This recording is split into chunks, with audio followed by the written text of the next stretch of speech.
जब शेर जी उठा, बहुत समय पहले की बात है। द्रोण नगरी में 4 दोस्त रहा करते थे।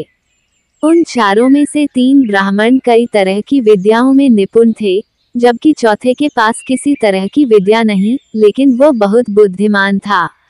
चौथा दोस्त हमेशा अपनी बुद्धि का इस्तेमाल करके हर समस्या से बचने का रास्ता निकाल लेता था, जबकि अन्य दोस्त विद्यावान होते हुए भी समझदारी से काम नहीं लेते थे। एक दिन उन चारों दोस्तों ने मिलकर सोचा कि पैसा कमाने के लिए विदेश जाना चाहिए।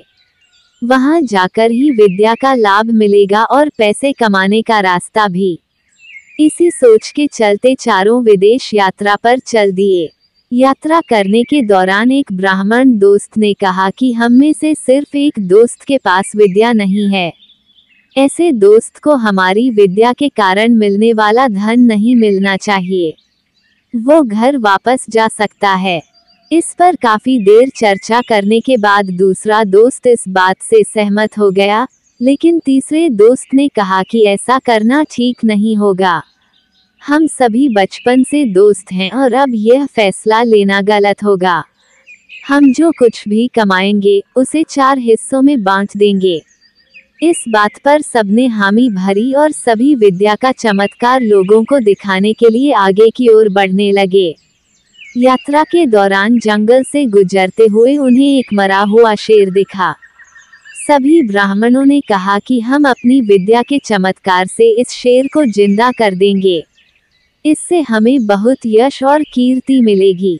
तीनों ब्राह्मण दोस्त उसे जिंदा करने में लग गए, लेकिन चौथे बुद्धिमान दोस्त ने उन्हें ऐसा करने से मना किया।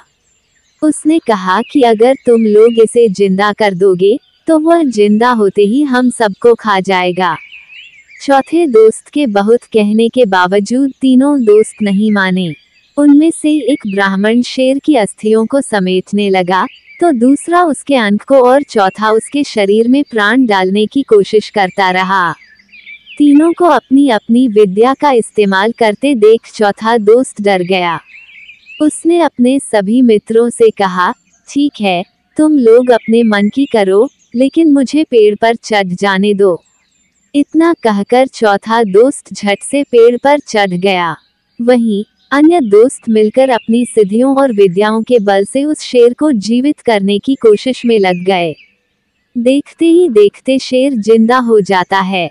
शेर जैसे ही जिंदा हुआ, वह अपने आसपास 3 ब्राह्मणों को देखते ही उन्हें मार डालता है, जबकि पेड़ पर चढ़ा चौथा दोस्त अपनी समझदारी से बच जाता है। कहानी से सीख। शेर जी उठा कहानी यही सीख देती है कि विद्या के नशे में चूर होकर किसी काम को नहीं करना चाहिए।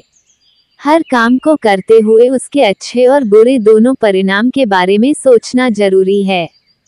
सिर्फ विद्या में निपुणता ही नहीं, बल्कि बुद्धि का होना भी जरूरी होता है।